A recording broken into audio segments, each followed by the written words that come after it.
Good evening all of you. कैसे आप सभी?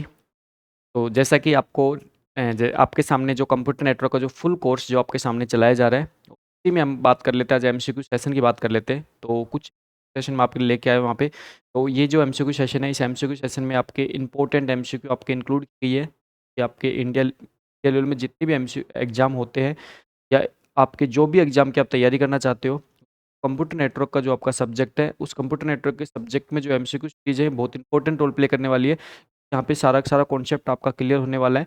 जल्दी से आप क्या कीजिए, एमसीक्यू सेशन के साथ जुड़ के और जल्दी से एमसीक्यू सेशन को सोल्व कीजिए। सबसे पहले पहले अगर क्वेश्चन की बात करें, तो फर्स्ट क्वेश्चन है। फर्स्ट क्वेश्चन कह रहा है, device is sending out data at the rate of 2000 bps। ठीक है, तो ये कह रहा है कि भाई आपके जो डिवाइस है वो आपके डेटा जो सेंड कर रही है, मतलब यहाँ पे सेंडिंग जो डेटा रेट दे रखी है वो आपके 2000 bps में, बिट्स पर सेकंड दे रखी है। उसके बाद how long does it take to send a file of 1 lakh characters. मतलब बेसिकली कहना क्या चाह रहा है, ये कहना चाह रहा है कि आपके कोई भी पर्टिकुलर एक फाइल है, फाइल में कितने करेक्टर्स मौजूद है? फाइल में करेक्टर मौजूद है 1 लाख।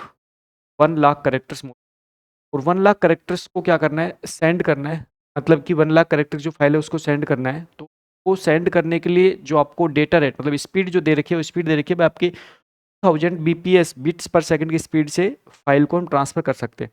तो टोटल कितना समय लगेगा? तो देखो, यहाँ पे अगर स्पीड की बात करें, तो स्पीड आपको किस में मेंशन की गई है? स्पीड आपको बीपीएस मेंशन की गई है, मतलब बिट्स पर सेकंड मेंशन की गई है। यहाँ पे जब स्पीड आपके बिट्स पर सेकंड मेंशन जब की गई है, तो आपको यहाँ पे पॉइंट का ध्यान रखना है। पॉइंट ही ध्यान रखना है, आपको सबसे पहले जो आपका आपके सामने जो डेटा गिवन है, मतलब आपको यहाँ पे जो डेटा की साइज़ है, करेक्टर की साइज़ है, उस करेक्टर की साइज़ को हम सबसे पहले हम क्या करेंगे, बिट्स में कन्वर्ट करेंगे। तो ये सिंपल सी बात है कि अगर हम करेक्टर्स को रिप्रेजेंट करने की बात करें, तो एक सिंगल करेक्टर्स को रिप्रेजेंट करने के लिए हमें 8 बिट्स की रिक्वायरमेंट होती है, जो कि जनरली आप पढ़ते हो बहुत अच्छे से। एक जो करेक्टर होता है उसको रिप्रेजेंट करने के लिए कितने बिट की रिक्वायरमेंट होती है? 8 बिट की रिक्वायरमेंट होती है। तो हम यहाँ पे बात करें तो कहते हैं वन करेक्टर को जो हम रिप्रेजेंट करते हैं, तो कितने बिट से करते हैं? 8 8 बिट से करते हैं।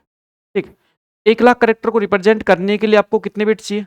सिंपल सी बात है, 1 लाख करेक्टर्स को रिप्रेजेंट करने के लिए आपको 8 से मल्टीप्लाई करना है। तो हम यहाँ पे कह सकते हैं भाई, लगभग आप जब 1 लाख धरना, लगभग आप जब 1 लाख करेक्टर्स जब आप ट्रांसफर करोगे, तो आपको लगभग आपको कितनी, आपको 8 लाख बिट्स ट्रांसफर करनी पड़ेगी। कितनी बिट्स ट्रांसफर करनी पड़ेगी? 8 लाख बिट्स ट्रांसफर करनी पड़ेगी। अब यहाँ पे सिर्फ आपको टाइम निकालना है, तो बहुत ईजी सा क्वेश्चन होता है। तो अगर यहाँ पे टाइम की बात करें, मतलब how long does it take, मतलब how long does it take, मतलब टाइम की बात कर रहे हैं, कितना टाइम में ये आपका ट्रांसफर हो जाएगा, कितना? 1 लाख करेक्टर। तो आपको सिंपल सी बात है, यहाँ पे जो आपको नंबर ऑफ जो आपके करेक्टर्स हैं, नंबर ऑफ करेक्टर्स को हमने क्या कर दिया, बिट्स में कन्वर्ट कर दिया, और हम डिवाइड किससे कर देंगे? डिवाइड कर देंगे हमारी स्पीड से, मतलब कि यहाँ पे ट्रांसफर रेट से डिवाइड कर देंगे। तो डेटा ट्रांसफर रेट कितनी है? 2000 क्या है? बीपीएस। यहाँ पे अगर इसके आंसर की बात करेंगे, तो इसका आंसर कितना आ जाएगा भाई? इसका आंसर की बात करेंगे तो इसका आंसर आंसर आपका आ जाएगा यहाँ पे 400 क्या सेकंड। ठीक है, यहाँ पे आंसर आ जाएगा 400 सेकंड। तो देखो बेसिकली यहाँ पे हमने टाइम किस में निकाला, हमने सेकंड में निकाला है। ठीक है, और डायरेक्टली टाइम के सामने यहाँ पे यूनिट दे रखी, तो आप क्या करोगे, यहाँ पे डायरेक्टली टिक मार्क कर दीजिए, क्योंकि यहाँ पे आपको एक्स्ट्रा यूनिट के रूप में आपको यूनिट नहीं दे रखी टाइम के सामने। तो आप क्या करोगे यहाँ पे 400। ओके, यहाँ पे ये जो क्वेश्चन है, इस क्वेश्चन के ऊपर अच्छे से देख लीजिए, क्वेश्चन क्या कहना चाह रहा है और इसके क्वेश्चन के बेस पे इसका आंसर क्या है। तो आपको अच्छे से समझना है कहना क्या चाह रहे हैं, उसके बेस पे इसका आंसर क्या है।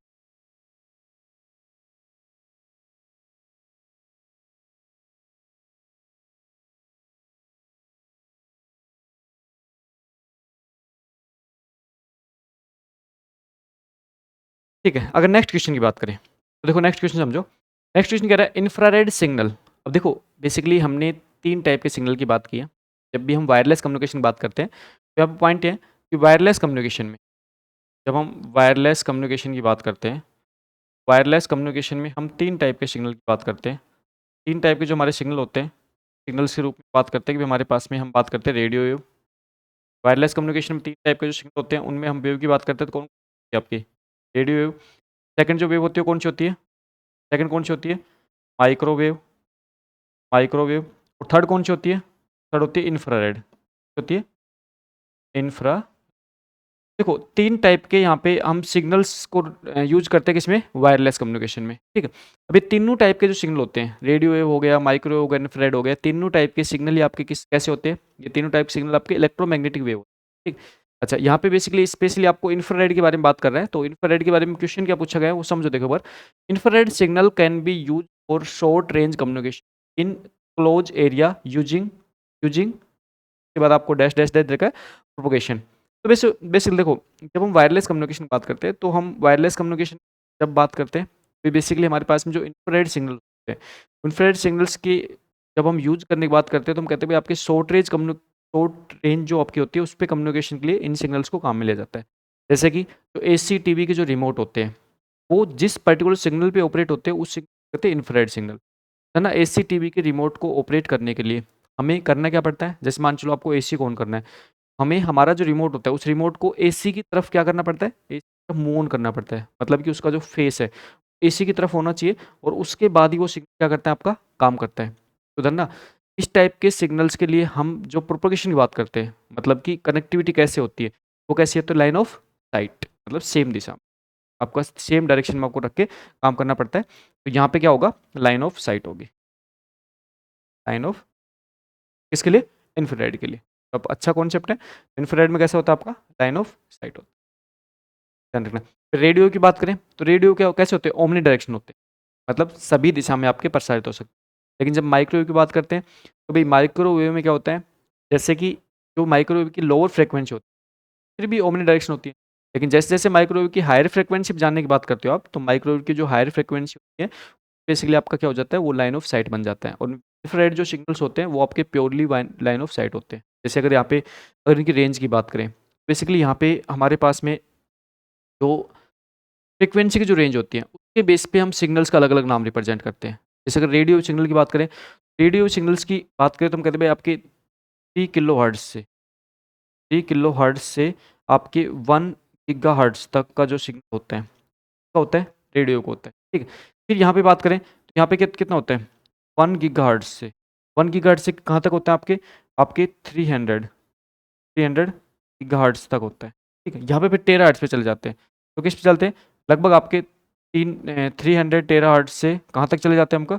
400 टेराहर्ट्ज तक। ये फ्रीक्वेंसी रेंज है जिसको हम क्या करते हैं? डिफरेंट डिफरेंट सिग्नल्स के रूप में काम में लेते हैं, ओके। ये बेसिक आपको रेंज भी पता होना चाहिए, टाइप के कोई क्वेश्चन बनते हैं तो आपको रेंज भी पता होना चाहिए। तो राइट आंसर क्या हो जाएगा? Line of site, infrared signal, ठीक, जो आपको ऑलरेडी करवा रखा है तो आपको ध्यान रहना चाहिए ना। फिर नेक्स्ट अगर क्वेश्चन की बात करें तो नेक्स्ट क्वेश्चन आप कह रहे थे the bit rate of signal is 3000 bps, मतलब किसी सिग्नल की बिट रेट दे रखी है, ठीक है। यहाँ पे क्या दे रखी है? बिट रेट दे रखी है। तो हम सबसे पहले बात कर लेते हैं किसकी? हम बात कर लेते हैं बिट रेट। और बिट रेट आपको दे क्या रखा है? बिट रेट आपको दे रखा है 3000, मतलब 3000 बिट्स पर सेकंड क्या हो रहे हैं? ट्रांसमिट हो रही है। बीपीएस मतलब बिट्स पर second. If each signal unit carry 6 bit, प्रत्येक सिग्नल आपका क्या होता है? 6 बिट डेटा को कैरी कर रहा है, ठीक। The board rate of the signal. अब देखो बिट रेट और बोर्ड रेट में अगर मैं यहाँ पे रिलेशन की बात करूँ, देखो एक तो होती है बिट रेट, एक होती है बोर्ड रेट। एक तो बिट रेट होती है, क्या होती है? Board rate. तो आपको ध्यान सिर्फ इतना सा रखना है, बिट रेट और बोर्ड रेट में अंतर क्या होता है? बेसिकली मान के चलो कोई सिग्नल है, ठीक। अब सिग्नल के द्वारा 1 सेकंड में कितना डेटा ले जाया जा रहा है, ये तो क्या होती है? उसकी बिट रेट होती है, हम बीपीएस में रिप्रेजेंट करते हैं। और सिग्नल 1 सेकंड में कितना चेंज हो रहा है, वो क्या होती है? इसकी बॉड रेट होती है, ठीक। यहाँ पे देखो, यहाँ पे जैसे मैं बात करूँ तो कह रहे हैं आपके आपका जो बिट रेट ऑफ सिग्नल है वो 3000 से, ठीक है। और यहाँ पे प्रत्येक जो सिग्नल है, मतलब मान के चलो कि यहाँ प्रत्येक सिग्नल का मतलब है, जैसे मान के चलो कि हम कह रहे हैं भाई आपके सिग्नल है और सिग्नल इस टू टाइप से आपका सिग्नल है, ठीक है। इस टाइप से सिग्नल यहाँ पे रिप्रेजेंट किए गए, ऐसे कोई सिग्नल टाइप से सिग्नल रिप्रेजेंट किए गए। ये तो मैंने जब सिग्नल्स के बारे में आपको कंप्लीट डिटेल पढ़ाई थी उसमें बताया था आपके भाई आपका जो सिग्नल्स है, मतलब आपका जो सिग्नल है वो जब चेंज होता है तो उस टाइम पे वो कितना डेटा लेके लेके जाता है, ये आपका किस रूप में कैसे का डिपेंड करता है, सारी आपको प्रॉपर्टीज आपको ऑलरेडी बता रखी है। अब यहाँ पे मैं यहाँ पे जो कहना चाह रहे हैं भाई यहाँ पे जो एक सिग्नल्स जो है ये जो है ये कितने बिट लेके जा रहा है? ये 6 बिट डेटा लेके जा रहा है, 6 बिट डेटा लेके जा रहा है। अच्छा, अब देखो, अब मान चलो यहाँ तक आपका क्या होता है? 1 सेकंड होता है, ठीक। तो बेसिकली यहाँ पे जो बॉड रेट होती है, बॉड रेट मतलब कितनी बार सिग्नल चेंज हुआ, कितनी बार सिग्नल चेंज हुआ, तो सिंपल सी बात है भाई, आपके जो 3000 जो बीपीएस 3000 जो बिट्स आपको सेंड करने हैं, उस 3000 बिट्स को सेंड करने के लिए आपकी जो बॉड रेट होगी, उसको निकालने के लिए जस्ट इतना सा करो कि भाई एक सिग्नल कितना डेटा लेके जाता है। एक सिग्नल 6 बिट डेटा लेके जाता है, टोटल कितने 3000 बिट डेटा को आपको ट्रांसफर करना है। तो यहाँ पे जो बॉड रेट हो जाएगी, वो बॉड रेट कितनी हो जाएगी 500 बोर्ड पर सेकंड। तो इसका राइट आंसर क्या हो जाएगा, पेज द बिट रेट और बोर्ड रेट में आपको बेसिक रिलेशन जो है वो आपको ध्यान रखना है। तीसरा क्वेश्चन है, यहाँ पे आपको बोर्ड रेट पूछा है, बिट रेट आपको दे रखी है, साथ में आपको दे रखा है सिग्नल यूनिट कैरी 6 बिट मतलब पर आपको, तो ये से क्वेश्चन है, आपको ध्यान। नेक्स्ट क्वेश्चन की बात करें, the structure of format of data is called. देखो, तो आपके डेटा का जो स्ट्रक्चर होता है, डेटा का जो स्ट्रक्चर होता है, और जो डेटा स्ट्रक्चर फॉर्मेट जो होता है, वो रिप्रेजेंट हम किससे करते हैं, सिंटैक्स से करते हैं। देखो जो प्रोटोकॉल्स होते हैं, प्रोटोकॉल्स की 3 प्रॉपर्टी होती है। प्रोटोकॉल्स की 3 प्रॉपर्टी क्या क्या होती है, सिंटैक्स, सिमेंटिक और टाइमिंग। सिंटैक्स जो होता है, सिंटैक्स यही बताता है आपका जो डेटा है वो किस फॉर्मेट का है। प्रॉपर्टी की अगर हम बात करें, प्रोटोकॉल्स की 3 प्रॉपर्टी की बात करें, तो हमारा प्रोटोकॉल्स होता है। तो प्रोटोकॉल्स बेसिकली क्या होते हैं भाई, आपका सेट ऑफ होता है, ये बहुत अच्छे से आप जानते हो।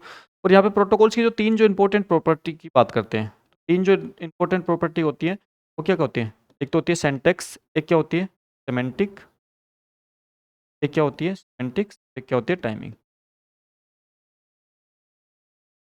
यहाँ पे हमारे पास में सिंटैक्स के बारे में पूछा है, और सिंटैक्स जो होता है वो आपका स्ट्रक्चर ऑफ फॉर्मेट, ठीक है, structure of format of data, इसी को हम क्या कहते हैं, सिंटैक्स कहते हैं, प्रोटोकॉल, आपको ध्यान रखना है।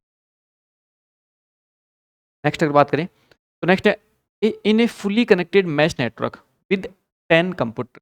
ये कह रहा है कि आपको फुली कनेक्टेड एक मैश नेटवर्क है जिसमें आपके कितने कंप्यूटर हैं, 10 कंप्यूटर।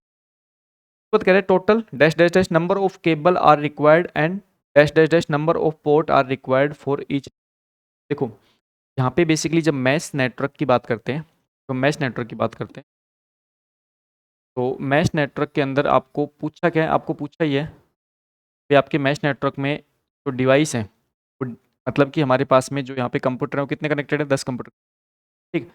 नंबर ऑफ केबल्स की बात करें यहाँ पे, है ना, जब भी हम नंबर ऑफ केबल्स के फॉर्मूले की बात करते हैं, नंबर ऑफ केबल्स के लिए जो फॉर्मूला होता है, वो फॉर्मूला क्या होता है, वो फॉर्मूला होता है basically n minus 1 divide by, ये फॉर्मूला कैसे निकलता है, मतलब कि फॉर्मूला कहाँ से आता है, कैसे आता है, ये सारे पॉइंट्स आपको ऑलरेडी बता रखे। अच्छा, ये जो फॉर्मूला है, ये फॉर्मूला में यहाँ पे जो n होता है, ये n क्या होता है, n होता है नंबर ऑफ डिवाइस। अब यहाँ पे डिवाइस के रूप में क्या दे रखा है, कंप्यूटर दे रखा है, ठीक। अब यहाँ पे डिवाइस के रूप में जो कंप्यूटर दे रखा है, तो सिंपल सी बात है, अगर नंबर ऑफ केबल्स निकालने की बात करते हैं, तो आपको क्या करना है, यहाँ पे वैल्यू पुट करनी है। तो यहाँ पे n की वैल्यू कितनी है, n की वैल्यू 10 है। जब n की वैल्यू आप 10 पुट करते हो, तो यहाँ पे आपका जो आंसर आता है, आंसर क्या आता है एक बार नोट डाउन कर लीजिए। यहाँ पे आंसर आएगा आपका कितना, ये कितना हो जाएगा, 10 मल्टीप्लाई 9 डिवाइड बाई हो जाएगा 5, 9 मल्टीप्लाई 5 कितना आ जाएगा, कितना हो जाएगा 45। ये 45 तो आपके उस पर्टिकुलर नेटवर्क में, उस मैश नेटवर्क में जब 10 कंप्यूटर कनेक्ट करोगे, ये केबल की आपको रिक्वायरमेंट होगी, ठीक है, ये तो आपको नंबर ऑफ केबल होगी। उसके बाद देखो, यहाँ पे सबसे पहले क्या पूछा आपको, नंबर ऑफ केबल पूछे, तो आपके आ जाएगा 45। Number of port in each, number of port, देखो इसके बाद कह रहे हैं number of port are required for each device, प्रत्येक डिवाइस पे कितने पोर्ट की रिक्वायरमेंट होगी।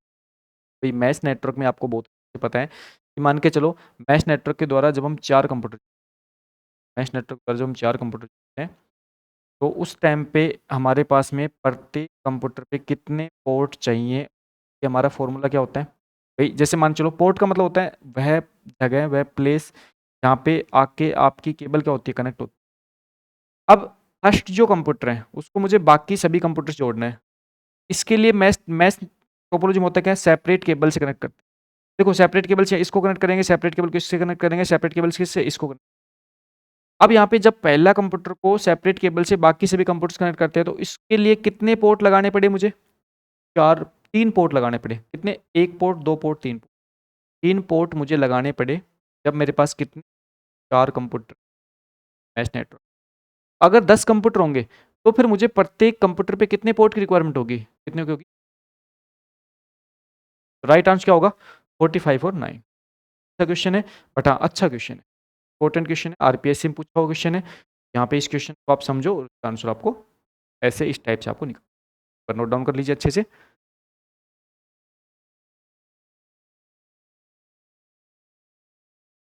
उसके बाद अगर नेक्स्ट क्वेश्चन की बात करें तो कह रहा है which transmission technique guarantee that data packet will be receive by the receiver in same order in they were send by the sender. ये कह रहा है इसमें ऐसी कौन सी ट्रांसमिशन टेक्निक्स होती है सेम ऑर्डर में डेटा मिलता है जिस ऑर्डर में सेंडर के द्वारा सेंड किया जाता है। टाइप की टेक्निक्स है सर्किट स्विचिंग टेक्निक। बेसिकली हम पैकेट स्विचिंग और सर्किट स्विचिंग दो टेक्निक की बात करते हैं। तो सर्किट स्विचिंग टेक्निक होती है बेसिकली हम क्या करते हैं 3 फेज की बात करते हैं, connection establishment, data transfer, connection release. तो एक बार जब कनेक्शन एस्टेब्लिशमेंट कर दिया जाता है उसके बाद में तो प्रत्येक डेटा यूनिट होती है सेम पाथ को फॉलो करते हुए सोर्स से डेस्टिनेशन तक पहुंचती है। इसलिए सर्किट स्विचिंग क्या होता है कि डेटा ऑर्डर जो होता है मतलब सेंडर के द्वारा सेंड किया गया जो ऑर्डर होता है वो सेम वही ऑर्डर होता है जिस पर प्राप्त किया जाता है। राइट आंसर क्या होगा? Circuit switching. नेक्स्ट क्वेश्चन है the process of dividing an analog signal into a stream of discrete output each of constant amplitude is called. देखो ये कह रहे हैं कि जो एनालॉग सिग्नल है मतलब एनालॉग सिग्नल की बात करें तो एनालॉग सिग्नल बेसिकली इस टाइप के सिग्नल होते हैं। किस टाइप के होते हैं? Analog signal. अच्छा, एनालॉग सिग्नल को क्या करना है? स्ट्रिंग ऑफ डिस्क्रीट आउटपुट मतलब डिस्क्रीट आउटपुट मतलब होता है भाई आपका एक फिक्स इस टाइप का फिक्स आउटपुट, ये फिक्स आउटपुट बोलते हैं डिस्क्रीट आउटपुट। इसमें कन्वर्ट करने के लिए जिसमें कि आपका क्या हो each of constant amplitude, amplitude क्या हो कांस्टेंट हो। ठीक है, तो बेसिकली भाई हम बात करते हैं ना भाई एनालॉग और डिजिटल सिग्नल की बात करते हैं। ठीक, तो एनालॉग सिग्नल जो होते हैं तो हम बात करते हैं भाई आपके वहाँ पे पीरियड्स मतलब कि पीरियोडिक एनालॉग सिग्नल, वहाँ पे आपके जो सिग्नल्स होते हैं उसका पीरियड इंपॉर्टेंट होता है। जबकि हम डिजिटल सिग्नल में क्या करते हैं नॉन पीरियोडिक डिजिटल सिग्नल्स की बात करते हैं जब कम्युनिकेशन की बात करते हैं। ठीक, तो एनालॉग को डिजिटल में कन्वर्ट करने के लिए ये क्वेश्चन, अगर इस क्वेश्चन की लैंग्वेज समझोगे ना ये क्वेश्चन ये कहना चाहिए कि एनालॉग को डिजिटल में जब कन्वर्ट करते हैं उस टाइम पे कौन सी टेक्निक के बारे में बात करना चाहता है। ये जो क्वेश्चन है कौन सी टेक्निक के बारे में बात करता है तो एनालॉग सिग्नल को डिस्क्रीट आउटपुट में कन्वर्ट करते हैं तो उसके लिए क्या करते हैं क्वांटाइजेशन करते हैं। क्या करते हैं हम? क्वांटाइजेशन करते हैं। ठीक है, तो ये पूरी एक टेक्निक्स होती है। टेक्निक जैसे सबसे पहले सैम्पलिंग किया जाता है, फिर उसके बाद में फ़िल्टरिंग, क्वांटाइजेशन किया जाता है। ठीक है, तो पूरा एक प्रोसेस होता है। बट हाँ, जब डिस्क्रीट आउटपुट में कन्वर्ट करने की बात करते हैं तो उसको हम क्या कहते हैं क्वांटाइजेशन। ओके, राइट आंसर क्या होगा? क्वांटाइजेशन। नेक्स्ट क्वेश्चन बात करें the data encryption technique are particularly use. तो डेटा एनक्रिप्शन टेक्निक होती है वो आपके किस लिए काम आती है? देखो जब हम एनक्रिप्शन की बात करते हैं डेटा के एनक्रिप्शन की बात करते हैं तो सिंपल सी बात है डेटा का एनक्रिप्शन मतलब होता है कि हम ओरिजिनल डेटा को किसी दूसरे फॉर्मेट में कन्वर्ट करते हैं, एक दूसरे कोड वर्ड में कन्वर्ट करते हैं किसमें? ओरिजिनल डेटा को। और ये काम करते क्यों? ये काम करते हैं हम सिक्योरिटी मैकेनिज्म को कायम रखने। अच्छा, इससे इसमें इस टेक्निक से होता क्या है? तो इस टेक्निक में क्या करते हैं protecting data in data communication system, reduce storage space requirement, enhance data integrity, decrease data integrity. तो देखो यहाँ पे अगर एनक्रिप्शन की बात करें तो एनक्रिप्शन से हम क्या करते हैं हम प्रोटेक्ट करते हैं इसको डेटा को, protecting data in data communication. जब डेटा कम्युनिकेशन डेटा कम मतलब कि मान के चलो हम डिवाइस के बीच जब डेटा कम्युनिकेशन करते हैं, मान चलो ये डिवाइस ए है ये डिवाइस बी और इन दो डिवाइस के बीच क्या हो रहा है डेटा कम्युनिकेशन किया जा रहा है। ये डिवाइस है बी डिवाइस है और जब डेटा कम्युनिकेशन किया जा रहा है तो यहाँ पे जो डेटा होता है उसे हम ओरिजिनल फॉर्मेट में ना भेजकर उसे हम किसी दूसरे फॉर्मेट में ट्रांसफ़र करते हैं। तो हम क्या कहते हैं? उसे कहते हैं एन्क्रिप्शन। जैसे व्हाट्सएप पे आप जब कम्युनिकेशन करते हो, व्हाट्सएप पे आप जब भी किसी के साथ चैट वगैरह करते हो तो उस टाइम पे क्या क्या होता है व्हाट्सएप पे आपके ऊपर लिखा होता है एंड टू एंड एन्क्रिप्टेड होता है ना, एंड टू एंड एन्क्रिप्शन। वो जो एंड टू एंड एन्क्रिप्शन है उसका मतलब ये होता है कि व्हाट्सएप में आपके मोबाइल फ़ोन पे जब मोबाइल फ़ोन से आपका डेटा मोबाइल फ़ोन से जैसे बाहर निकलेगा नेटवर्क में तो उस टाइम पे ओरिजिनल डेटा आपने भेजा है ना वो नहीं जाएगा, एक दूसरे कोड वर्ड में कन्वर्ट होके जाएगा। ठीक है, होता है डेटा का प्रोटेक्शन होता है एन्क्रिप्शन में। ठीक है, फिर बात करें another name of IEEE 802.11a है ना। IEEE 802.11 जो होता है ना ये बेसिकली क्या होता है वायरलेस के लिए होता है। ठीक है, IEEE 802.11 होता है ये बेसिकली क्या होता है रिप्रेजेंटेशन किसको करता है? वायरलेस करता है। 802.11 किसको रिप्रेजेंट कर रहे हैं? वायरलेस को, वायरलेस। अब भाई वायरलेस में भी आपके क्या होते हैं? वायरलेस में भी आपके बहुत सारे टाइप के वायरलेस होते हैं। जैसे आज दिन बात करें तो आज दिन आपकी वाईफाई की क्या होती है? वाईफाई की भी अलग-अलग, जैसे हम बात करें टेक्नोलॉजी होती है, wifi first, second, third, fourth, fifth, sixth. अब जैसे वाईफाई फिफ्थ की बात करते हो, वाईफाई फिफ्थ जो आपका 5G जो नेटवर्क है ना, वो वाईफाई फिफ्थ है। वाईफाई 6 भी आ चुका है, ठीक है। तो जो आपका 8 नोड 2.11a है ना, ये आपके वाईफाई 2 को रिप्रेजेंट करता है, ठीक है। तो अगर मैं बात करूँ आपके आई ट्रिपली 8 नोड 2.11a, ये किसको रिप्रेजेंट करता है? ये रिप्रेजेंट करता है किसको? ये रिप्रेजेंट करता है वाईफाई वाईफाई वाईफाई 2 को रिप्रेजेंट करता है। अब इसका आंसर देखो, अब यहाँ पे क्या है, वाई मैक्स है, फास्ट इथरनेट है, वाईफाई है, 8 नोड 2.11 जी है। बेसिकली यहाँ पे वाईफाई 2 तो दे ही नहीं रखा ऑप्शन में। तो अगर वाईफाई 2 नहीं दे रखा, बाई डिफॉल्ट वाईफाई 2 मतलब क्या होता है? वाईफाई होता है। वाईफाई 2 मतलब वायरलेस होता है, वाईफाई 2 वाईफाई होता है। इसका राइट आंसर क्या हो जाएगा? इसका राइट आंसर हो जाएगा वाईफाई। ओके,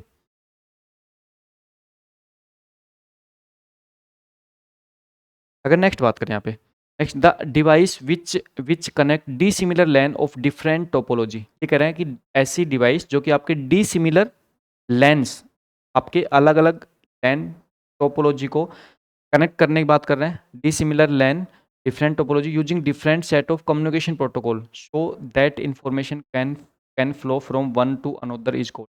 ये कह रहे हैं कि भाई आपका ऐसा कौन सा डिवाइस होता है जो कि आपके basically dissimilar LAN network, dissimilar LAN of different topology, अलग अलग टोपोलॉजी के डी सिमिलर लैन को, और साथ में कम्युनिकेशन प्रोटोकॉल और सेट ऑफ कम्युनिकेशन प्रोटोकॉल, मतलब कि आपके different set of communication protocol है ना। अगर डी सिमिलर लैन टोपोलॉजी की बात करें तो फिर हम बात करते हैं ब्रिज भी कनेक्ट कर सकते हैं उस चीज़ को। लेकिन अगर आपके डिफरेंट प्रोटोकॉल्स की बात आ जाती है, using different set of communication protocol, आपके अलग अलग सेट के कम्युनिकेशन प्रोटोकॉल्स की बात आ जाती है, तो उस टाइम पे भी डिफरेंट प्रोटोकॉल्स पे ऑपरेट होने वाला डिवाइस हमारे पास कौन सा होता है? गेटवे होता है। तो नेटवर्किंग डिवाइस में जो गेटवे जो डिवाइस होता है, वो गेटवे, जैसे गेटवे नाम से कोई स्पेसिफिक डिवाइस नहीं है, गेटवे नाम से तो भाई आपके बहुत सारे डिवाइस आते हैं। मतलब गेटवे का मतलब होता है, गेटवे एक टर्म्स होती है जिसको हम बात करते हैं कि नेटवर्क लेयर पे ऐसा ऐसा डिवाइस जो कि सभी लेयर पे ऑपरेट हो, ठीक है।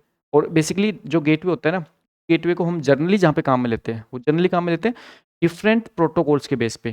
जैसे कि मान के चलो, आप ऑनलाइन जब कोई भी एप्लीकेशन फॉर्म फिल करते हो, तो आपने क्या किया, अपना एप्लीकेशन फॉर्म के लिए आपने कंप्लीट डिटेल फिल कर दी। उसके बाद में आप पेमेंट करने के लिए आप एक अलग पेज पे रिडायरेक्ट होते हो, है ना। अलग पेज पे रिडायरेक्ट होने का मतलब है कि आप पेमेंट गेटवे पे रिडायरेक्ट हो रहे हो। वो पेमेंट गेटवे पे रिडायरेक्ट होने का जो कॉन्सेप्ट होता है, वो आपको कौन देता है? वो आपको गेटवे देता है।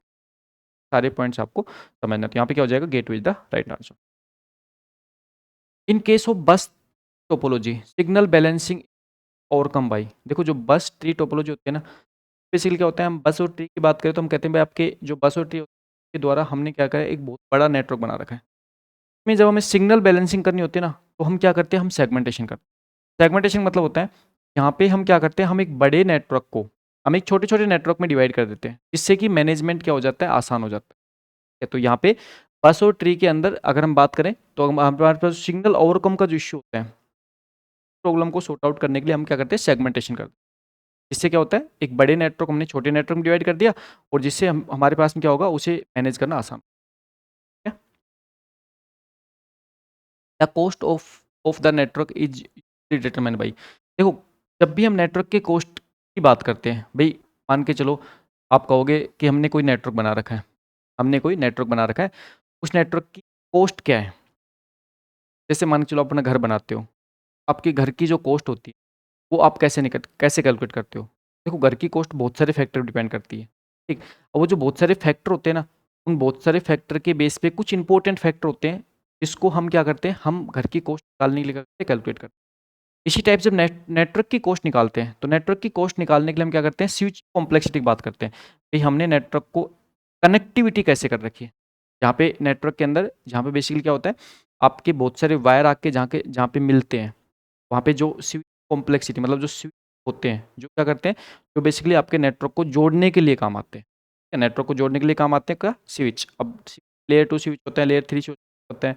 लेयर 2 स्विच के रूप में आप जैसे स्विच की बात करते हो, लेयर 3 स्विच के रूप में आप किसकी बात कर लेते हो? राउटर की बात कर लेते हो।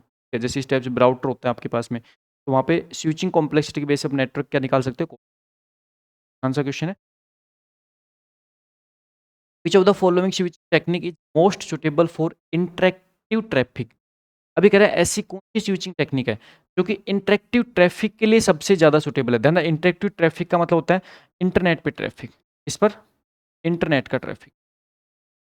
इंटरेक्टिव मतलब कि एक दूसरे नेटवर्क के बीच का ट्रैफिक, इंटरेक्ट हो रहे हैं एक दूसरे नेटवर्क का बीच का ट्रैफिक, तो हम नेटवर्क्स ऑफ नेटवर्क्स मतलब इंटरनेट इंटरेक्टिव ट्रैफिक। तो उसके लिए आपकी कौन सी टेक्निक सुटेबल है, तो उसके लिए जो टेक्निक होती है वो कौन सी होती है, पैकेट स्विचिंग। हम आज के दिन जब भी हम इंटरेक्टिव ट्रैफिक बात करते हैं तो हम पैकेट स्विचिंग टेक्निक की बात करते हैं। सर्किट स्विचिंग मैसेज स्विचिंग आपकी ओल्ड टेक्निक हो। सर्किट स्विचिंग बेसिकली हम पहले के ज़माने में काम में लेते थे, आज के दिन बहुत कम में काम में लेते हैं। आज के दिन हम किस पे आ गए, पैकेट स्विचिंग। ठीक है, हाँ पैकेट स्विचिंग में जरूर हम वर्चुअल पैकेट बेस पे काम कर लेते हैं, लेकिन हम काम करते हैं किस पे, packet switching. Network that use different technologies can be connected by using. ये कह रहा है कि ऐसा नेटवर्क जो कि आपके डिफरेंट टेक्नोलॉजी के बेस पे, मतलब कि नेटवर्क को डिफरेंट टेक्नोलॉजी के बेस पे कनेक्ट करने के लिए हम किसकी बात करते हैं, किस पर्टिकुलर डिवाइस की बात करते हैं, उसकी बात करते हैं। पैकेट स्विच, ब्रिज और राउटर, है ना। डिफरेंट टेक्नोलॉजी की जब हम बात करते हैं, डिफरेंट टेक्नोलॉजी की हम बात करते हैं, किसकी बात करते हैं, सॉरी राउटर की बात करते हैं। कि राउटर क्या होता है, router as a type of gateway होता है। यहाँ पे आंसर क्या आ जाएगा, router is the right answer. फिर आते हैं radio signal generally propagate according to the following mechanism. ये कह रहा है कि रेडियो सिग्नल जो होते हैं वो प्रोपोगेट मतलब कि जैसे रेडियो सिग्नल जो होता है ना वो दीवार वगैरह को भेद देता है। ये आपको पता है ना, आप मोबाइल फ़ोन पे आप अपने घर में किसी रूम में बैठ के बात कर सकते हो, जो सिग्नल है वो आपके रूम तक इसलिए पहुंच पा रहे हैं तो रेडियो सिग्नल है जो कि आपके दीवार वगैरह को बाहरी जो एनवायरनमेंट में जो आपके जैसे जो पेड़ पौधे वगैरह होते हैं उन सबको भेद के और तब तक के बावजूद आप तक पहुंच पाते हैं। स्पेस पे मतलब ये जो दीवार वगैरह को भेदते हैं का जो बेसिक जो प्रिंसिपल होता है स्पेस पे काम करता है ना। इसके लिए जो आता है वो हम बात करते हैं, एक तो होता है रिफ्लेक्शन, एक होता है डिफ्रैक्शन, एक होता है स्कैटरिंग। ठीक है, रिफ्लेक्शन डिफ्रैक्शन और स्कैटरिंग, इसके बेस पे आपका जो रेडियो सिग्नल होता है वो आपके दीवार वगैरह को भेद के और आप तक पहुंचता है। तो आपको इस पॉइंट को आपको ध्यान रखना है। फिर कहते हैं एक comparison of frequency division and time division multiplexing system show that. देखो हमने हमने बात की थी, हमने फ्रीक्वेंसी डिवीजन की बात की थी, हमने किसकी बात की थी, हमने फ्रीक्वेंसी डिवीजन की बात की थी, और हमने किसकी बात की थी, हमने टाइम डिवीजन की बात की थी। हमने किसकी बात की थी, टाइम डिवीजन, टाइम।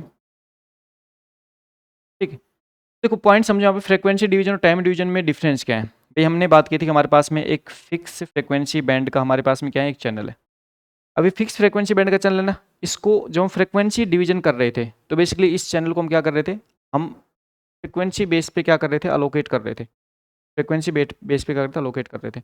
और टाइम डिवीजन क्या कर रहे थे, हम टाइम बेस पे अलोकेट कर रहे थे। तो फ्रीक्वेंसी और time division multiplexing techniques already आपको बता रखी है। अब यहाँ पे क्वेश्चन पूछा गया कि इसमें डिफरेंस क्या होता है। देखो पहले कह रहे हैं कि frequency division multiplexing require a lower bandwidth. ये सही बात है, तो बहुत बड़ी बैंडविड्थ होती है। तो कुछ काम क्या कर देते हैं, किसको देते हैं, जो हमारे स्टेशन होते हैं, डिवाइस होते हैं, उनको प्रोवाइड कर देते हैं। सही बात है, फ्रीक्वेंसी डिवीजन मल्टीप्लेक्सिंग में लोअर बैंडविड्थ काम में आती है, कम बैंडविड्थ काम में आती है। But time division multiplexing as greater noise immunity. But time division multiplexing में जो नॉइज इम्यूनिटी होती है वो ज़्यादा अच्छी होती है। ये बात भी सही है, क्योंकि फ्रीक्वेंसी डिवीजन क्या होता है, हमारे पास में जो दूसरा स्टेशन होता है उस फ्रीक्वेंसी मैच होने के चांसेस होते हैं। जैसे मान के चलो हमने फ्रीक्वेंसी डिवाइड कर रखी है। अब ये जो मान के चलो ये एक लिमिटेड फ्रीक्वेंसी है। जैसे मान चलो इसकी फ्रीक्वेंसी रेंज में जैसे आपके एफएम रेडियो होते हैं, तो एफएम रेडियो में जैसे मान चलो फ्रीक्वेंसी रेंज 93.0 से लेके 93.5 मेगाहर्ट्ज़, ये जो फ्रीक्वेंसी है ना मेगाहर्ट्ज़, ये मान के चलो किसी पर्टिकुलर एफएम चैनल को दे रखी है। तो इस टाइम पे क्या होगा कि थोड़ा सा अगर यहाँ पे 90 जैसे 90.99 की बात करें, तो ये जो 92.99 है ना, ये आपके 93 के साथ मिक्स होने के चांसेस होते हैं। ये होता है फ्रीक्वेंसी डिवीजन, ऐसा होता है फ्रीक्वेंसी डिवीजन में। बट टाइम डिवीजन में ऐसा नहीं होता है, क्योंकि टाइम डिवीजन क्या होता है, एक फिक्स से टाइम स्लॉट, मतलब ये जो मान चलो ये टाइम स्लॉट है, इस टाइम स्लॉट तक। अब ये टाइम स्लॉट मान के चलो कितना है, जैसे मान चलो ये 5 नैनो सेकेंड है। ये 5 नैनो सेकेंड जो टाइम स्लॉट किसी पर्टिकुलर स्टेशन को किसी डिवाइस को दिया गया है, तो उस टाइम पे कंप्लीट फ्रीक्वेंसी उसी की है, पूरी फ्रीक्वेंसी उसी की है। तो इसलिए क्या होता है, ये आपके नॉइज कम, यहाँ पे ग्रेट नॉइज इम्यूनिटी, तो इसमें मिक्स होने के चांसेस कम होते हैं। तो यहाँ पे यही क्वेश्चन आपसे पूछा गया, इसमें पहला ही आंसर आपका मैच हो रहा है, मतलब सही आंसर आ रहा है। ठीक है, बाकी आंसर के बारे में डिस्कस कर लेते हैं। Frequency division multiplexing has great noise immunity, गलत बात है। Frequency division multiplexing required channel synchronization ना, ऐसा कुछ नहीं है, ऐसा कुछ नहीं है। Frequency division multiplex require more multiplex while time division multiplex require a band pass filter ना। आपका पहला ही आंसर क्या है यहाँ पे? Frequent division time division base पे आपको फर्स्ट आंसर क्या है? Right answer. Which technical concept set cellular apart from all preceding mobile radio system? तो आपका देखो जितने भी आपके मोबाइल रेडियो सिस्टम काम कर रहे हैं वो आपके किस काम पे कार्य करते हैं, किस बेस पे कार्य करते हैं? तो ना यहाँ पे आपको ध्यान रखना है, ये सारे के सारे जो काम करते हैं फ्रिक्वेंसी रीयूज पे काम करते हैं। तो आपकी जो सेम फ्रिक्वेंसी होती है ना, उस सेम फ्रिक्वेंसी को हम डिफरेंट डिफरेंट यूजर्स को डिफरेंट डिफरेंट टाइम पे अलोकेट करके और हम क्या करते हैं, मोबाइल फ़ोन पे कम्युनिकेशन करवाते हैं। तो ये सारे आपके फ्रिक्वेंसी रीयूज पे काम करते हैं। नेक्स्ट बात है, what is the function of translating bridge? देखो ब्रिज भी आपके अलग अलग टाइप के आते हैं। ब्रिज जो होता है वो बेसिकली हम बात करें तो आपका लेयर 2 डिवाइस होता है, जबकि डेटा लिंक लेयर पे काम करने वाला एक डिवाइस होता है क्या? ब्रिज। जो बेसिकली क्या होता है, दो या दो से ज़्यादा लैन सेगमेंट को एक दूसरे से जोड़ने का काम करता है। अब कह रहे थे ब्रिज में आपके ट्रांसलेटिंग जो ब्रिज होता है, कौन सा ब्रिज होता है? ट्रांसलेटिंग जो ब्रिज होता है उसकी क्या खासियत होती है? ट्रांसलेटिंग ब्रिज बेसिकली आपको डिफरेंट टाइप ऑफ लैन जो टोपोलॉजी होती है उनको कनेक्ट करने का काम आता है। ठीक है, जैसे मान चलो एक साइड लाइन क्या है, एक साइड मान चलो कौन सी लाइन है, एक साइड लाइन में जैसे बस टोपोलॉजी, इस साइड एक साइड क्या है, बस टोपोलॉजी द्वारा आपका लैन नेटवर्क बना हुआ है, और दूसरी साइड क्या बना हुआ है, साइड मान चलो आपका क्या बना हुआ है, साइड जैसे आपका स्टार टोपोलॉजी के द्वारा लैन नेटवर्क बना हुआ है, स्टार टोपोलॉजी। ठीक है, ये आपके स्टार है, एक साइड बस है एक साइड स्टार है। अब इन दोनों को कनेक्ट करने के लिए यहाँ पे जो हमने ब्रिज काम में लिया ना, हमने ब्रिज काम में लिया, ये जो ब्रिज होगा ये आपका ट्रांसलेटिंग ब्रिज होगा। कौन सा होगा? Translating bridge. ये किसके काम आएगा? Connect similar remote LAN, connect similar local LAN, connect different type of LAN. सही बात है, आपके डिफरेंट टाइप ऑफ जो लैन नेटवर्क होते हैं उनको कनेक्ट करने के लिए काम में आता है। आपका राइट आंसर क्या होगा? सी राइट आंसर। फिर क्या है, Bluetooth technology use the transmission media. Technology किस टाइप का ट्रांसमिशन मीडिया का यूज करती है? ये आपके वायरलेस कम्युनिकेशन में 3 टाइप के सिग्नल होते हैं, रेडियो वेव, माइक्रोवेव, इंफ्रारेड। तो ब्लूटूथ टेक्नोलॉजी होती है वो आपके रेडियो वेव लिंक पे काम करते हैं ना, रेडियो लिंक पे काम करते हैं। कि आप ब्लूटूथ के द्वारा आप जब भी अपने मोबाइल जैसे मान चलो आप अपने मोबाइल से अपना ईयरफोन ब्लूटूथ ईयरफोन कनेक्ट कर लिया, टाइम पे जो सिग्नल्स होते हैं वो आपका रेडियो लिंक होता है, को ध्यान रखना है। फिर यहाँ बात करें तो नेक्स्ट क्वेश्चन है, which of the following is A correct regarding token ring network? Token ring network के रिगार्ड में कौन सा सही है? तो टोकन रिंग नेटवर्क की अगर मैं बात करूँ तो यहाँ पे क्या होता है, टोकन रिंग नेटवर्क में बेसिकली हमारे पास जितनी भी डिवाइस होती हैं सभी डिवाइस क्या होती है, एक रिंग के भांति कनेक्ट। तब यहाँ पे हमारे पास क्या होता है, एक रिंग है और उस रिंग के द्वारा क्या होते हैं, सभी डिवाइस को हम क्या करते हैं, कनेक्ट करते हैं। तो मान के चलो एक रिंग है और इस रिंग से हमने क्या कर रखा है, सभी डिवाइस को हमने कनेक्ट कर रखा है। ठीक, अब यहाँ पे क्या होता है, एक टोकन सिस्टम होता है, मतलब एक टोकन घूमते रहते हैं इस रिंग नेटवर्क में, और उस टोकन्स को हम क्या करते हैं, इस रिंग नेटवर्क में घुमाते रहते हैं। और जब भी कोई डिवाइस डेटा ट्रांसफर करती है तो उससे पहले चेक करती है वो टोकन है वो फ्री है या बिजी। अगर टोकन फ्री होता है तो फिर क्या होता है, तो फिर वो जो डिवाइस है वो डिवाइस अपना डेटा ट्रांसमिट कर सकती है। ये जो पूरा पूरा जो कॉन्सेप्ट होता है इसके पीछे सॉफ्टवेयर कॉन्सेप्ट काम करता है। सॉफ्टवेयर कॉन्सेप्ट कौन सा काम करता है? 802.। ठीक है, ये सारे पॉइंट्स आपको बहुत अच्छे से पता होना चाहिए, ऑलरेडी बता रखे सारे पॉइंट। तो अब यहाँ पे बता दीजिए मुझे यहाँ पे कौन सा पॉइंट सही है, करेक्ट है। तो कह रहा है whenever a network node wish to send a frame, मतलब कोई भी नेटवर्क नोड एक फ्रेम को सेंड करना चाहता है, मान चलो कोई डिवाइस है एक फ्रेम को सेंड करना चाहता है, it has to wait for the free token to arrive. बिल्कुल सही बात है, वेट करेगा कि टोकन उसके पास फ्री टोकन उसके पास प्राप्त हो। पहला ही ऑप्शन क्या है, करेक्ट ऑप्शन है। बाकी ऑप्शन देख लीजिए, द IEEE 802.6 ना, IEEE 802.6 स्टैंडर्ड मैन का होता है, इसका नहीं होता, इसका नहीं होता। IEEE 802.5 होता है इसका। After initializing of token ring network a token can be transmitted in both direction ना, एक डायरेक्शन ट्रांसमिट करता है। A token ring with a shielded twisted pair transmission media can have a minimum data rate of 16 Mbps ना। Shielded transmission media minimum data rate आपकी 16 Mbps नहीं होती, कम होती है, नहीं होती। फिर कह रहा है which of the following statement is correct with respect to fibre optical cable? Fibre optical cable के बारे में आपसे सही स्टेटमेंट के बारे में बात कर रहे हैं। फाइबर ऑप्टिकल केबल की करेक्टरिस्टिक्स आपको पता होना चाहिए, क्या क्या विशेषता होती है, और उसके बाद इसमें सही मतलब सही कौन सा है, करेक्ट स्टेटमेंट कौन सा, उसके बारे में बात कर रहे हैं। They are not suitable for short distance communication. ये कह रहे हैं शॉर्ट डिस्टेंस कम्युनिकेशन के लिए फाइबर ऑप्टिकल केबल सुटेबल नहीं होती। ऐसा किसने कहा? फाइबर ऑप्टिकल केबल को आप चाहे शॉर्ट के लिए करो चाहे लॉन्ग के लिए यूज करो, तो ये तो गलत बात है। ऐसा तो कुछ, ऐसा ये तो wrong state. In multi mode fiber the transmitted light beam is bounded off the cladding as it travels down the core. ये बिल्कुल सही बात है। देखो मल्टी मोड फाइबर के अंदर बेसिकली क्या होता है, मैं बताता हूँ आपको। मल्टी मोड फाइबर मतलब क्या होता है, देखो एक तो होता है सिंगल मोड फाइबर, एक होता है multi mode fibre. Multi mode fibre मतलब होता है कि हम क्या करते हैं, हम यहाँ पे डिफरेंट डिफरेंट एंगल से, हम यहाँ पे डिफरेंट डिफरेंट एंगल पे क्या करते हैं, यहाँ पे लाइट बीम को डालते हैं। डिफरेंट डिफरेंट एंगल पे लाइट बीम को डालते हैं, और डिफरेंट डिफरेंट एंगल पे जो लाइट बीम डलती है ना, ये आपकी क्या होती है, डिफरेंट डिफरेंट एंगल से रिफ्लेक्ट होती है। तो ये बेसिकली क्या होता है, जो कोर पार्ट होता है, ठीक है, जो आपके कोर पार्ट होता है उस करेक्टरिस्टिक्स पर सारी की सारी कहानी बेस्ड होती है। ये आपका जो सेकंड ऑप्शन है, सेकंड ऑप्शन बिल्कुल सही बात है। मतलब ये सेकंड ऑप्शन सही कह रहा है, इस टाइप से कोई नहीं है। तो आप राइट ही पूछें, राइट स्टेटमेंट आपका सेकंड स्टेटमेंट सही स्टेटमेंट हो जाए। ठीक है, तो मल्टी मोड फाइबर की जो करेक्टरिस्टिक्स हैं, विशेषताएं आप लिखवा रखिए यहाँ पे। ये जो करेक्टरिस्टिक बता रखी मल्टी मोड फाइबर की, ये आपकी मैच भी हो रही है। ओके, ठीक है, नेक्स्ट बात करें। The 4 fundamental characteristic of an effective data communication are. भाई डेटा कम्युनिकेशन की 4 करेक्टरिस्टिक्स मैंने आपको बताई थी। डिलीवरी, एक्यूरेसी, बाद क्या, टाइमलीनेस और, ठीक है, डिलीवरी मतलब सही यूजर तक। जैसे अगर बात करें तो आपको मैंने 4 करेक्टरिस्टिक लिखवा रखी है। पहली करेक्टरिस्टिक क्या है, डिलीवरी।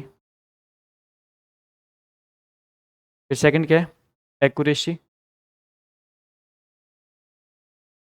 फिर थर्ड क्या है, टाइमलीनेस। और फोर्थ क्या है यहाँ पे, देखो डिलीवरी की बात करें तो डिलीवरी में हम कहते हैं राइट यूजर, सही यूजर। एक्यूरेसी की बात करें, राइट डेटा, राइट टाइम, और पैकेट के बीच का वेरिएशन क्या होना चाहिए, फिक्स होना चाहिए। ये सारे पॉइंट्स ऑलरेडी आपको मेंशन करवा के नोट्स में टू द पॉइंट मेंशन करवा रखे, और उसी के ऊपर आप क्वेश्चन पूछा गया है। और क्वेश्चन का पूछा था 4 fundamental characteristic of an effective data communication. यहाँ पे राइट आंसर क्या हो जाएगा, डिलीवरी, एक्यूरेसी, टाइमलेस, नॉइस नहीं, delivery, accuracy, timeless, jitter, delivery, accuracy, timeless, protocol, accuracy, timeless. ये जिटर नहीं है, ये जो गिटर नहीं है, जिटर है, जे है ना। तो इसका राइट आंसर क्या हो जाएगा, B is the right answer. Okay, का बी सही आंसर हो जाएगा। नेक्स्ट बात करें, if there are n device, n device मतलब नोड की बात कर रहे हैं ना, एन डिवाइस के साथ इसने नोड मेंशन कर दिया है ना। नोड का मतलब होता है कि नेटवर्क के अंदर जो आपके नेटवर्किंग डिवाइस होते हैं ना, जैसे आपका हो गया, हब हो गया, राउटर हो गया, ये नोड की श्रेणी में आते हैं। और जो कंप्यूटर होते हैं वो भी आपका नोड कहलाता है। तो नोड की बात कर रहे हैं। In network what is the number of cable link require for fully connected mesh and star topology respective. अभी कह रहे हैं फुली कनेक्टेड मैश स्टार में केबल की रिक्वायरमेंट होगी। तो भाई जब मैं नोड की बात करूं तो फुली कनेक्टेड मैश की जब बात करते हैं, मैश की बात करते हैं, तो उस टाइम मैश के अंदर जो केबल होती है वो कितनी होती है, n into n minus one divide by. लेकिन जब स्टार टोपोलॉजी की बात करते हैं, देखो स्टार टोपोलॉजी की बात करते हैं, तो स्टार टोपोलॉजी में आप कंफ्यूज मत होना। स्टार टोपोलॉजी में थोड़ा सा कन्फ्यूजन आपको दूर कर देता हूँ। जैसे मान चलो स्टार टोपोलॉजी में मान के चलो हमारे पास में हमने सेंट्रलाइज डिवाइस के रूप में मान चलो हमने कोई भी डिवाइस ले लिया, हब ले लिया, स्विच ले, सेंट्रलाइज डिवाइस में हमने कोई भी डिवाइस ले लिया, हब ले लिया, स्विच ले।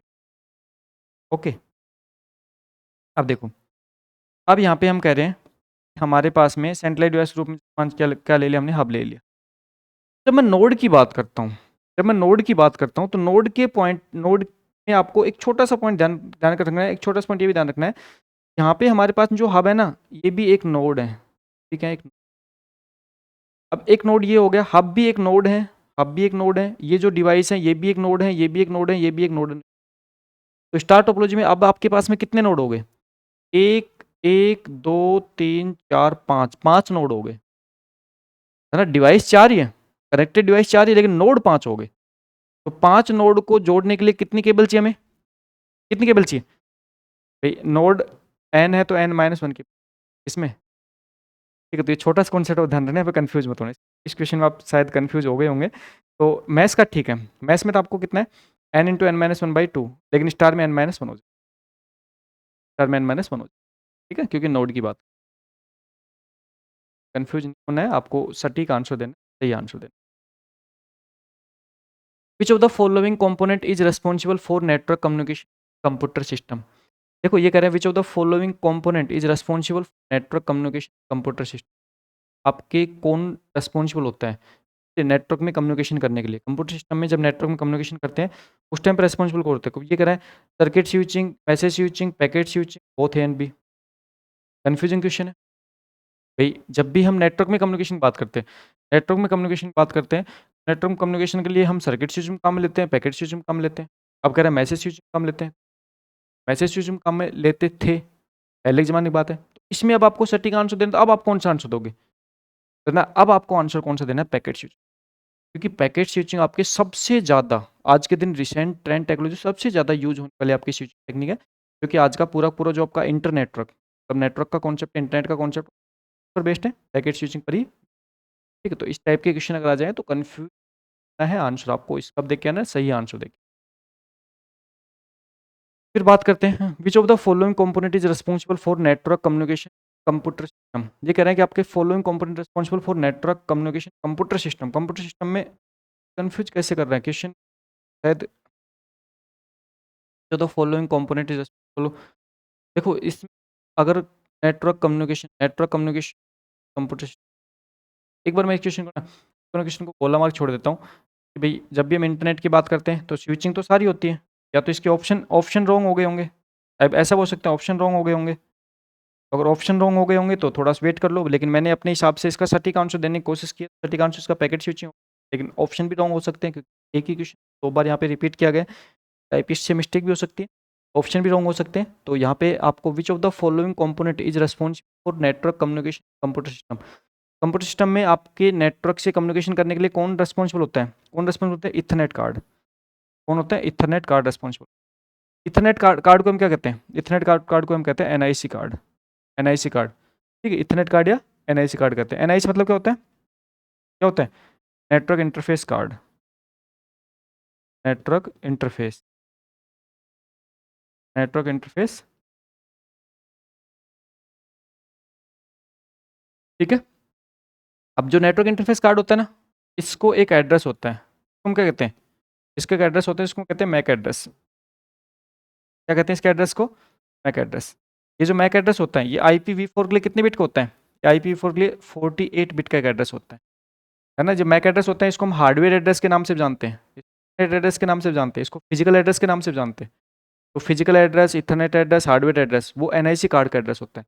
और एनआईसी एक कार्ड होता है ना, वो बेसिकली हमारे पास में हमारा जो डिवाइस होता है, मान चलो आपके पास लैपटॉप है, तो आपके लैपटॉप में एक एनआईसी कार्ड के रूप में क्या होगा? इथरनेट पोर्ट होगा। इथरनेट जो पोर्ट है ना, इथरनेट पोर्ट के द्वारा आप क्या करते हो भाई? आपका इथरनेट पोर्ट के रूप में आपका क्या होता है? RJ45 कनेक्टर होता है। RJ45 जो आपका फीमेल कनेक्टर होता है, आप लैपटॉप में लगा होता है, मेल कनेक्टर केबल के साथ होता है। वो कनेक्ट करके आप क्या करते हो? अपने अपने लैपटॉप को इससे नेटवर्क से कनेक्ट करते हो। और वो जो एनआईसी कार्ड होता है, उस एनआईसी कार्ड को होता है इथरनेट एनआईसी कार्ड होता है। टाइप से आपके वायरलेस एनआईसी आते हैं, जैसे आप अपने लैपटॉप को वायरलेस वाईफाई से जब नेटवर्क से कनेक्ट, यहाँ पे कौन सा होता है? वायरलेस इथरनेट काम करता है। फिर कह रहा है which layer handle the encryption, compression, translation of data in the open system connection. तो कह रहे OSI मॉडल की बात करें, OSI मॉडल में आपके एनक्रिप्शन, कंप्रेशन, ट्रांसलेशन का काम कौन सी लेयर करती है? अच्छा, इजी सा क्वेश्चन है। कौन सी लेयर करती है? Presentation layer. प्रेजेंटेशन लेयर होती है वो डेटा को प्रेजेंट करने का काम आती है, रिप्रेजेंट करने का काम आती है, प्रेजेंट करने का काम आती है। और प्रेजेंट करने के लिए एनक्रिप्शन करना, कंप्रेशन करना, ट्रांसलेशन करना, ये सारा रिस्पॉन्सिबिलिटी प्रेजेंटेशन लेयर की। फिर कह रहा है congestion control is done. Congestion control कहाँ पे काम करता है आपका? नेटवर्क लेयर पे। क्या कॉन्सेप्ट है कंजेशन कंट्रोल? डायरेक्टली लिखवा रखा है आपको, नेटवर्क लेयर पे काम करता है। तो आपकी जो ब्रीफ फंक्शनलिटी मैंने आपको पढ़ाई थी OSI मॉडल में, जैसे इस पहले जो लेक्चर आपका हुआ था, उसमें OSI मॉडल में हर एक लेयर की आपको ब्रीफ फंक्शनलिटी जब बताई थी, ब्रीफ फंक्शनलिटी में मैंने आपको साफ साफ लिखवा रखा है सभी लेयर की फंक्शनलिटी, सभी लेयर की जो फंक्शनलिटी बहुत इंपॉर्टेंट, ठीक है, वहाँ पे आपसे क्वेश्चन लगातार पुट भी। फिर कह रहे हैं विच layer of OSI determine the interface of system with user. ये कह रहे हैं आपके OSI में ऐसी कौन सी लेयर होती है कि आपका आपका यूजर और सिस्टम के बीच फेस का काम करती है ना। ये कौन सी लेयर होती है? आपकी एप्लीकेशन लेयर। एप्लीकेशन लेयर होती है, जो आपकी एप्लीकेशन लेयर होती है भाई, OSI में हमें पता है ना, मान चलो हमारा ये डिवाइस है, डिवाइस मतलब कि यहाँ पे यूजर की बात करते हैं, बात करते हैं। और उसके बाद OSI मॉडल जब बात करना स्टार्ट करते हैं, सबसे पहले आपकी कौन सी लेयर होती है? एप्लीकेशन लेयर होती है, जिससे यूजर क्या होता है, इंटरेक्ट होता है directly.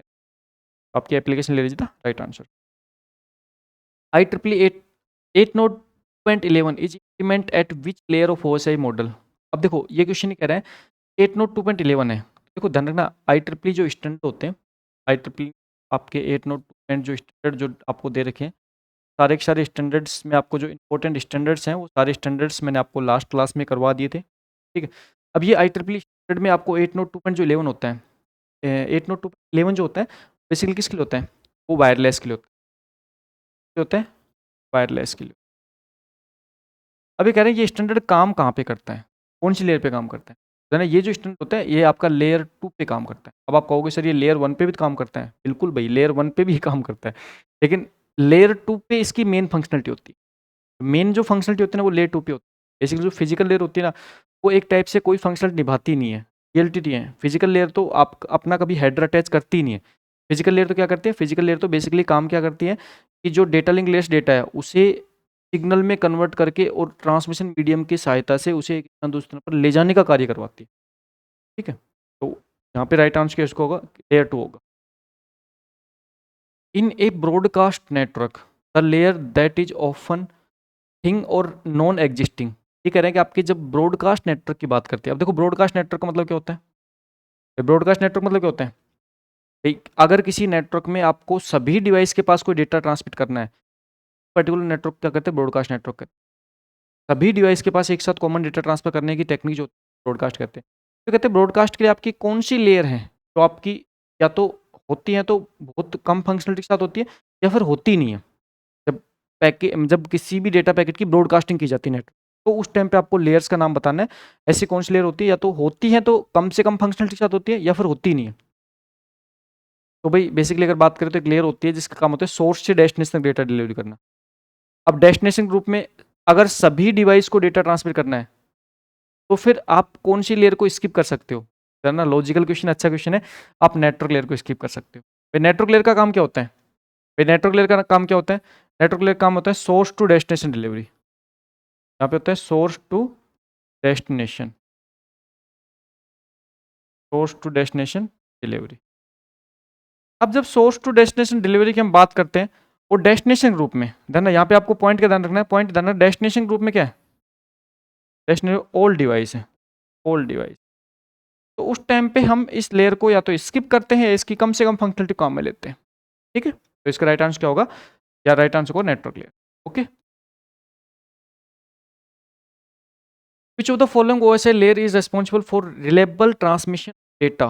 Reliable transmission of data segment, ध्यान ना, reliable transmission of data segment between point on a network including segmentation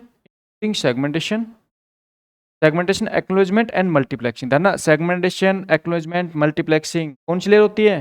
transport layer. कौन सी लेयर होती है? Transport layer. डायरेक्टली फंक्शनलिटी, ठीक है, डायरेक्टली सिंपल फंक्शनलिटी से question. The media access control sub layer reside in which OSI model? Media access control then आपकी OSI में आपकी एक लेयर होती है कहते हैं डेटा लिंक लेयर।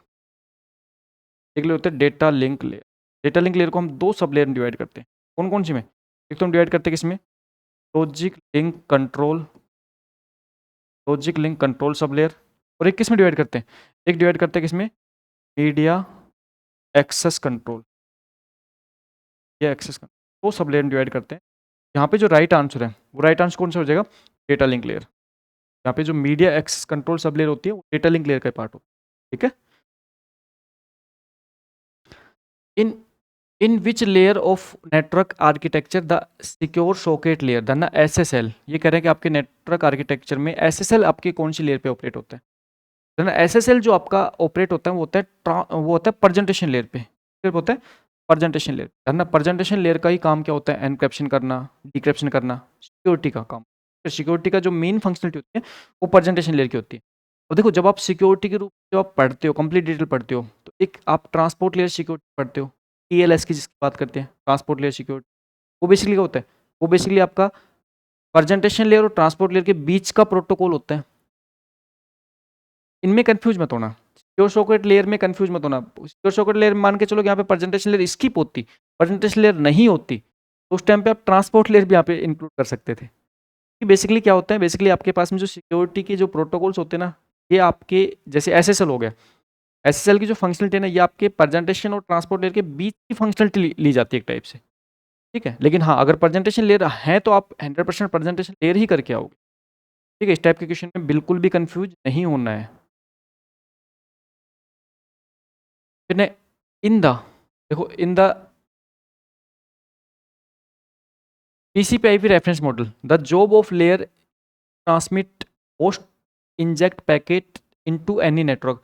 देखो ये क्या कर रहा है, या किसी का पैकेट क्या कर रहा है, किसी नेटवर्क में इंजेक्ट कर रहा है, पैकेट इंजेक्ट कर रहा है ना, पैकेट, ठीक है, any network, and travel them independent to destination, जो कि आपके इंडिपेंडेंट डेस्टिनेशन तक पहुंच पा रहा है। तो ये कौन सी लेयर निभाती है, ये आपकी लेयर 3 निभाती है। ये कौन सी लेयर निभाती है, लेयर 3, मतलब आप कौन सी लेयर, नेटवर्क लेयर, आपकी नेटवर्क लेयर। और देना नेटवर्क लेयर को हम क्या कहते हैं, नेटवर्क लेयर को ही हम IP में इंटरनेट लेयर के भी नाम से जानते हैं। किस नाम जानते हैं, इंटरनेट लेयर के नाम से भी जानते हैं।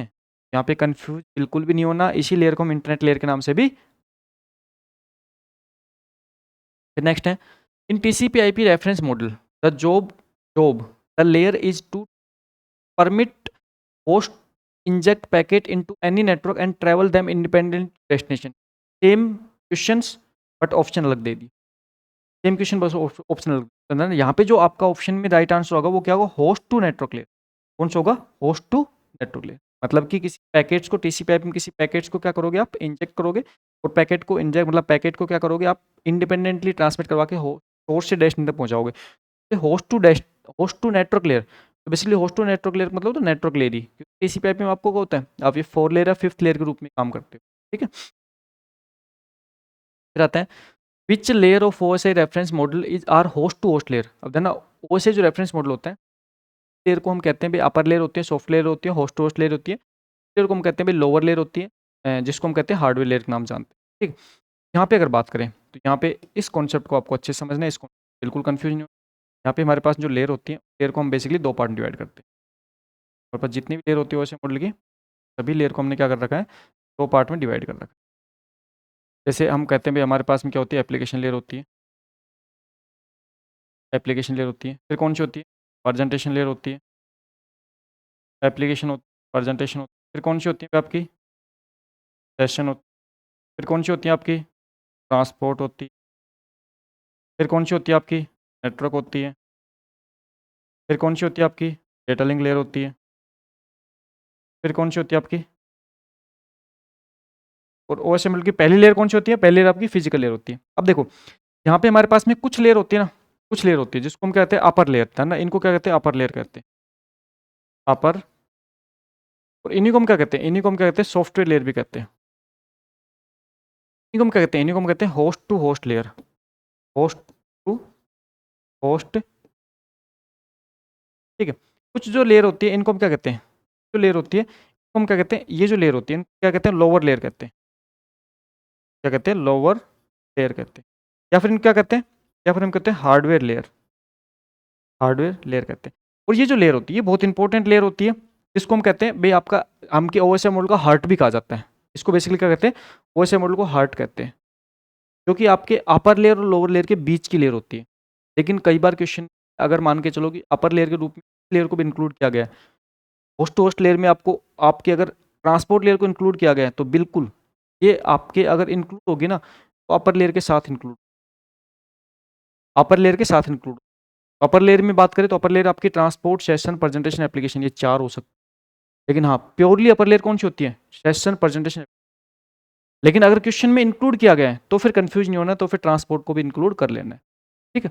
अपर लेयर के रूप में आप पूछे तो यहाँ पे राइट आंसर कौन सा हो जाएगा, यहाँ पे राइट आंसर हो जाएगा ट्रांसपोर्ट, सेशन, प्रेजेंटेशन, तो इसमें कंफ्यूज बिल्कुल।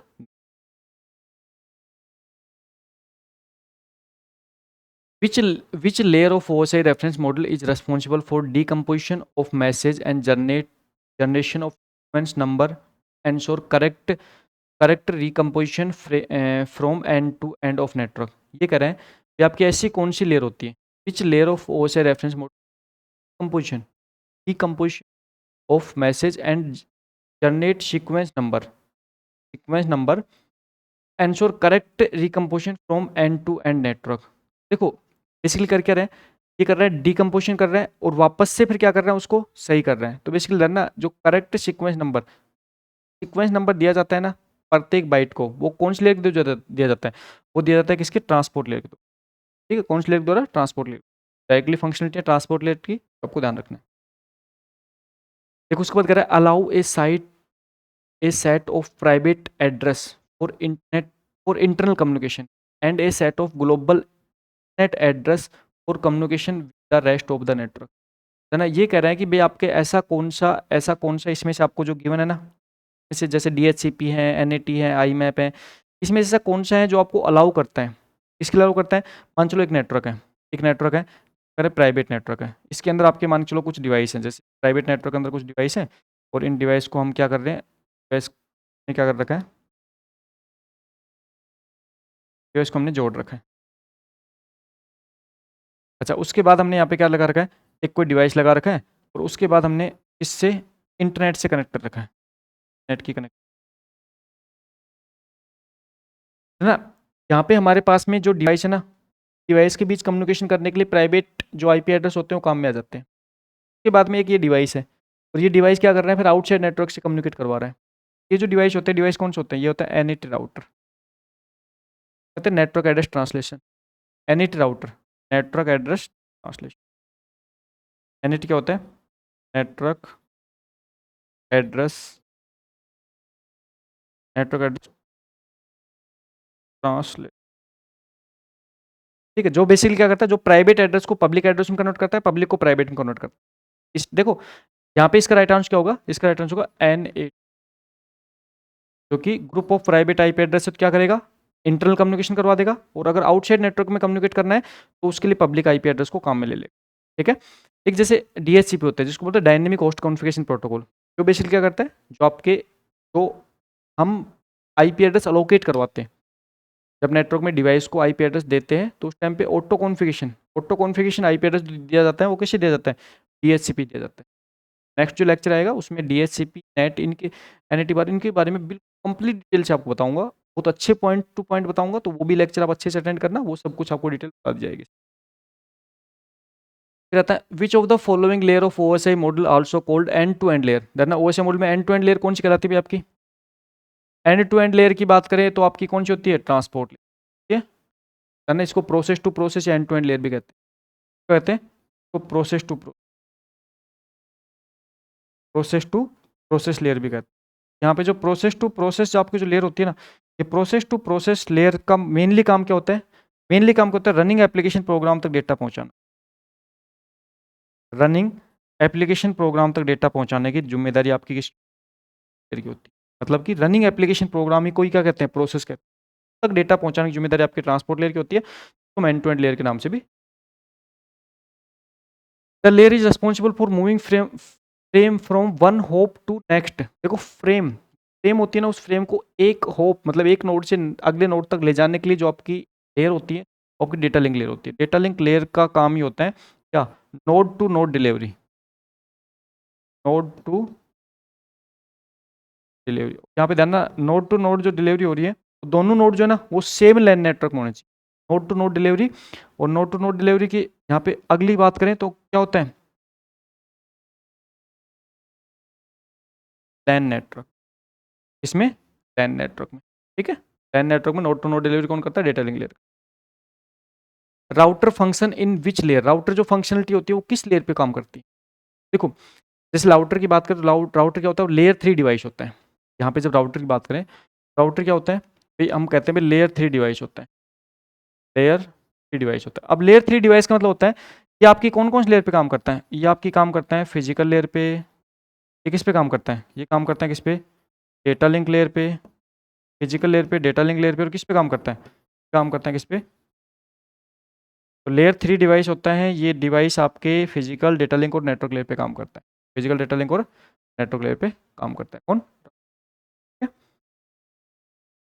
फिर बात करें during the data transmission process layer of OSI layer the prevent it self from adding it oven header. ये कहता है ऐसी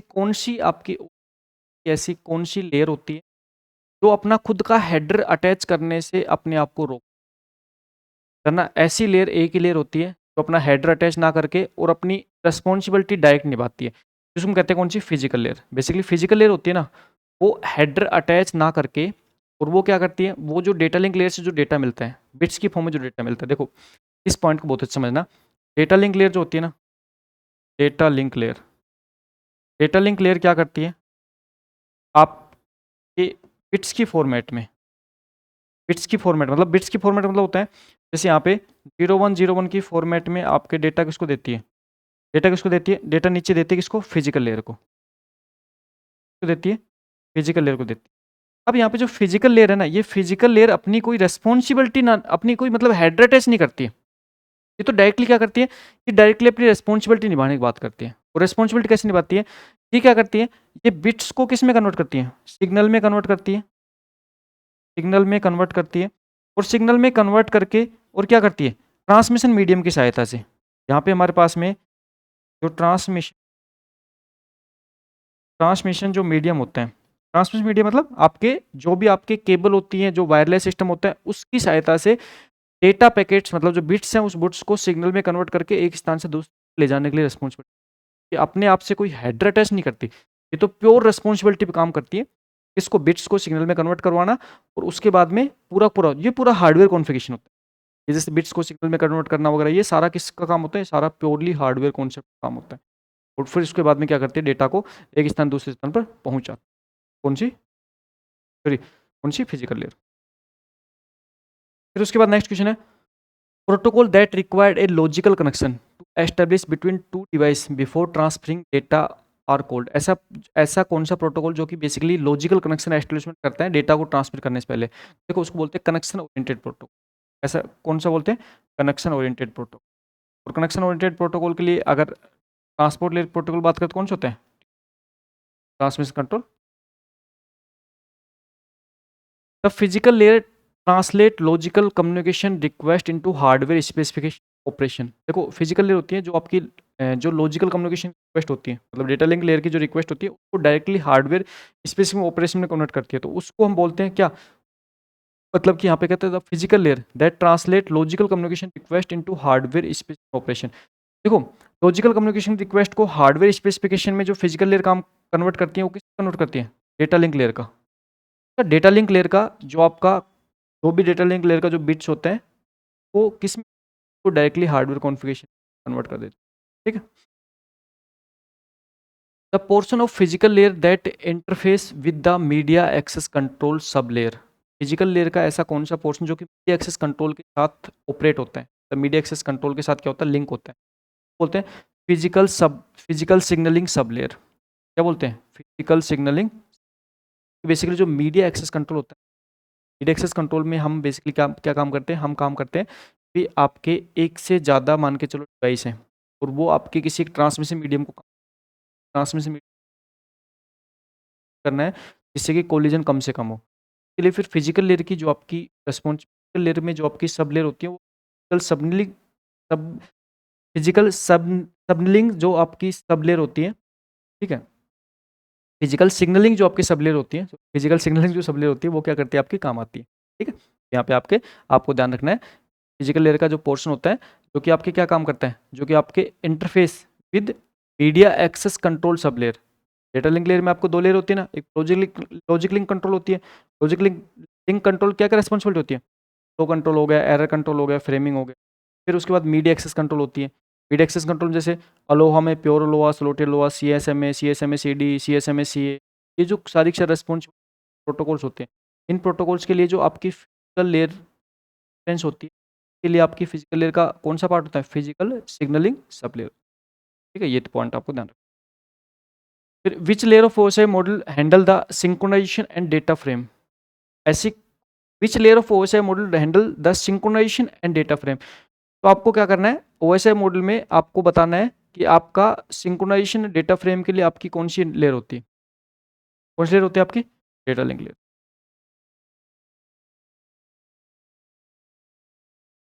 विच of the following is not a characteristic of physical layer. Physical layer की characteristic नहीं है। देखो data encryption, transmission rate, signal attenuation, signal to noise ratio, ना signal transmission rate, signal attenuation, signal to noise ratio, ये आपकी physical layer की responsibility है, but data encryption आपकी फिजिकल लेयर की रिस्पॉन्सिबिलिटी नहीं होती। किसकी होती है? प्रेजेंटेशन लेयर की होती है। Which of the following is a characteristic of physical layer? Physical layer की करेक्टरिस्टिक कौन सी होती है? आपको फिजिकल लेयर की करेक्टरिस्टिक बतानी है। राउटिंग पैकेट्स ना, नहीं होती। लेबल डेटा डिलीवरी ना, ये भी काम नहीं होता। फ्रेमिंग एंड पैकेटाइजेशन नहीं, ये भी नहीं होता। ट्रांसमिशन मीडियम सिलेक्शन, बिल्कुल पता है, ट्रांसमिशन मीडियम सिलेक्शन आपका फिजिकल लेयर का काम होता है। Which of the following is not function of the physical layer? आप में ऐसा कौन सा है जिसको फिजिकल लेयर का फंक्शन नहीं है? Encoding and decoding data signal, modulation and demodulation data signal, error detection and correction, bit synchronisation. Error detection and correction आपके फिजिकल लेयर की रिस्पॉन्सिबिलिटी नहीं होती, बाकी सब आपकी होती है, बट एरर डिटेक्शन करेक्शन नहीं। TCP/IP is an example of communication protocol, networking protocol, data transfer protocol. All option are correct. सारे होते हैं। TCP/IP भी आपका कम्युनिकेशन प्रोटोकॉल भी है, नेटवर्क प्रोटोकॉल भी है, डेटा ट्रांसफर प्रोटोकॉल भी है। ऑल सभी ऑप्शन आपके सही है। ठीक है, तो आपको जो आपको मैंने एक लास्ट जो आपकी क्लास हुई थी उसमें आपको OSI मॉडल और TCP/IP के बारे में कंप्लीट डिटेल बताया था। बेसिकली फिजिकल दुनिया में जब हम कम्युनिकेशन करते हैं, मान के चलो आज से 15-20 साल पहले की बात करें, 15-20 साल पहले जब चिट्ठी पत्री की बात होती थी, पत्री तो आज भी हम भेजते हैं, बट आज के दिन तो बहुत कम हो गया, क्योंकि आज दिन किसका ज़माना आ गया? तो पूरा आज दिन मॉडर्न ज़माने की बात कर रहे हो आप इंटरनेट के युग की बात कर रहे हो, आप 4G की बात कर रहे हो, 5G की बात कर रहे हो। आज के दिन आप किसकी बात कर रहे हो? AI की बात कर रहे हो।